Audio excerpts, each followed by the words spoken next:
Bonjour à tous et bienvenue dans cette nouvelle vidéo. Alors ça fait très longtemps que je n'ai pas fait de vidéo vraiment de présentation, etc. J'avoue être extrêmement occupé ces derniers temps. En plus il y a des typhons, là on en s'en paye deux d'un coup. Donc j'ai pas vraiment beaucoup de temps pour faire des vidéos parce que soit il y a un problème de bruit, soit je suis occupé, soit je suis à l'extérieur. Donc maintenant j'ai le temps de faire une vidéo. Alors une vidéo assez spéciale car c'est sur une figurine Dragon Ball Z qui est vraiment magnifique, vraiment qui m'a tapé dans l'œil et que j'ai voulu vous montrer. Alors le mode voilà, de prise de vue est un peu différent parce que j'ai dû vraiment me reculer au maximum. La boîte est extrêmement grande. Vous pouvez voir ici que la boîte fait quand même au bas mot 41 cm de haut, ce qui est quand même assez énorme pour une boîte de figurines. Donc elle est très grande, donc j'ai essayé de pouvoir cadrer au maximum la boîte. Et puis donc pour que ça rentre et que vous puissiez voir à peu près l'ensemble du carton. Alors, c'est toujours le même fabricant, hein, Banpresto, que vous pouvez voir ici, voilà, ici, Banpresto. Alors, elle est spéciale, cette figurine, parce qu'elle est en noir et blanc, en fait. C'est une figurine qui représente, comme vous pouvez le voir, Sangoku, mais le Sangoku que vous avez dans les mangas noir et blanc de Dragon Ball Z. Alors moi, mes mangas que j'ai eu de Dragon Ball, ils étaient en couleur. Mais évidemment, les premiers mangas qui sont sortis, sont généralement tout le temps en noir et blanc. Puisque ça coûte beaucoup moins cher et que surtout les Japonais en achètent 25 par heure, donc évidemment la couleur ce serait beaucoup trop cher pour pouvoir être acheté par les Japonais, donc la majorité sont en noir et blanc, et donc cette figurine représente un Sangoku en noir et blanc style manga, vraiment du manga en noir et blanc, et j'ai trouvé vraiment ce style très très bon, et je l'ai acheté, et donc maintenant je vais vous la présenter. Alors la boîte présente déjà assez bien.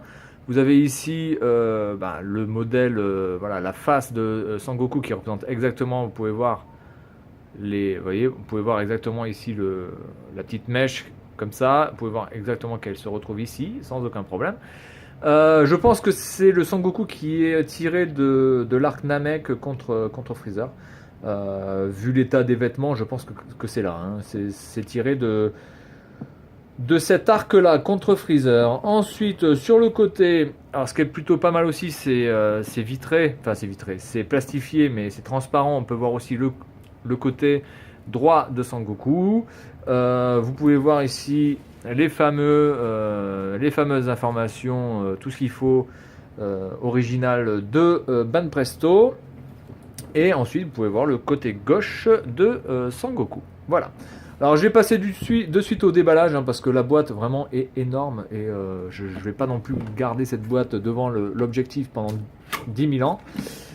Ce que je peux vous montrer, c'est ici, vous voyez sur la languette, vous avez le numéro de série. Voilà. La boîte qui est vraiment énorme. Excusez-moi pour le bruit, j'y vais. Hop, pardon.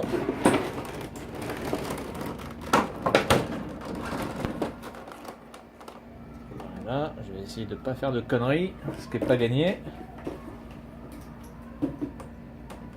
Hop, et voilà.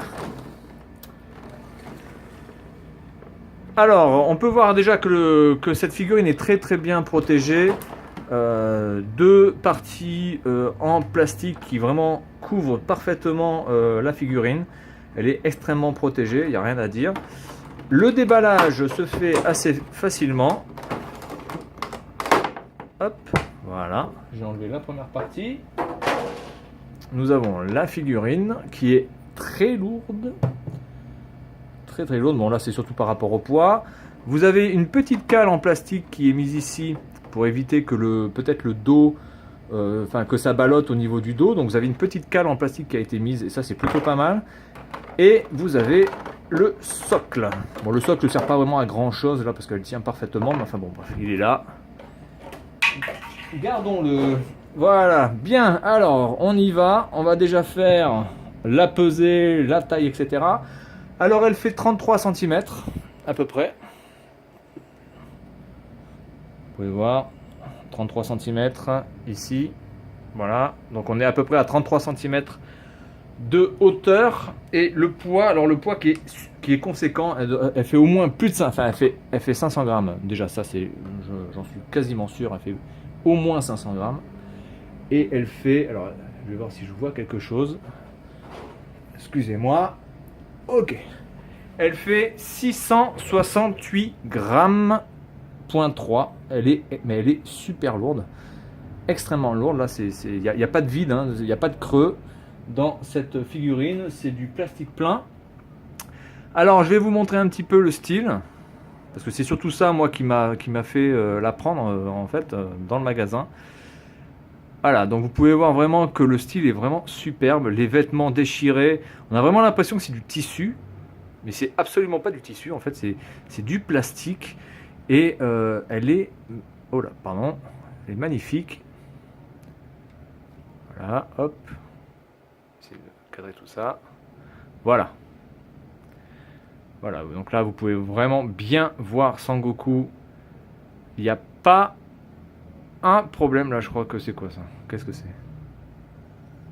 Petite trace, là. Je sais pas si...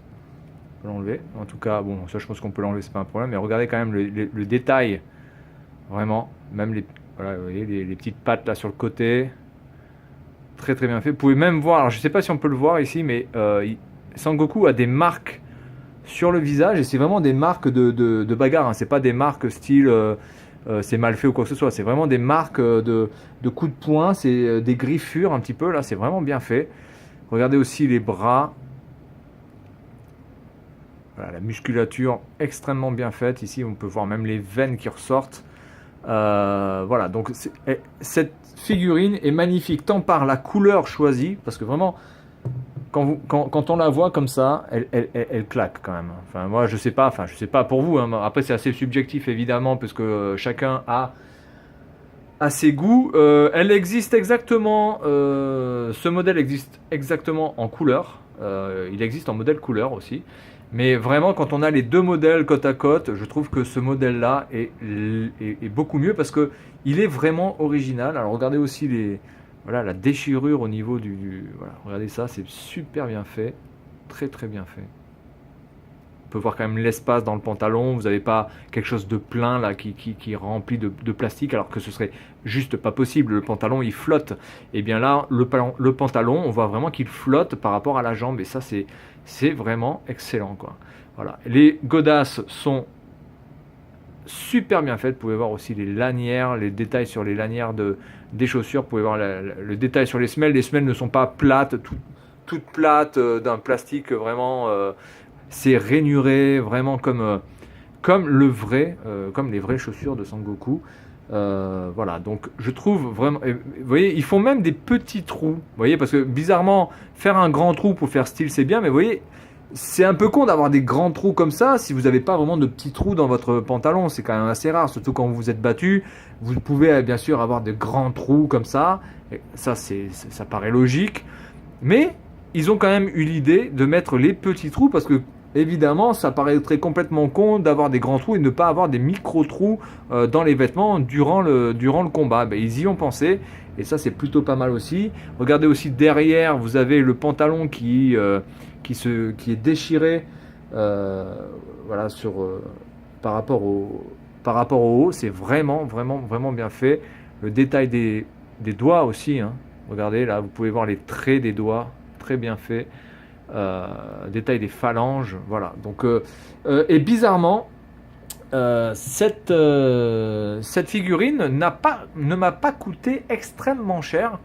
Je m'attendais à un prix quand même assez fou parce que bon, évidemment, des figurines aussi grandes, aussi lourdes de cette marque-là, je m'attendais à quelque chose aux alentours de, allez, on va dire à peu près 70-80 euros. Eh bien, cette figurine m'a coûté aux alentours de 45 euros. Voilà. Alors, elle était 45 euros en solde, sinon elle coûte, dans un prix normal, elle coûte 55 euros. J'ai eu 10 euros dessus, à peu près, hein, si je fais la conversion. Mais vraiment, 45 euros pour une figurine comme celle-là, je trouve que c'est, voilà, ça vaut le coup. Et puis, elle est vraiment stylée. Pour moi, c'est l'une des plus belles que j'ai, hein, vraiment. De toutes celles que je peux avoir, là j'en ai à peu près 2, 4, 6, 8, 10, 12, 14, 16, ouais, j'en ai à peu près un peu moins d'une vingtaine.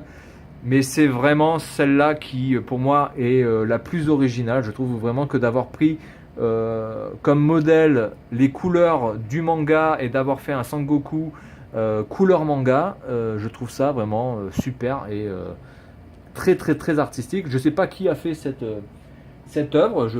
Normalement, il y a le nom hein, sur les bandes Presto, il y a toujours le nom de la personne qui a dessiné le truc, mais vraiment bravo parce que le choix des couleurs est magnifique et la qualité de fabrication est magnifique aussi. Voilà, donc c'est tout pour aujourd'hui, puis je vous dis à la prochaine.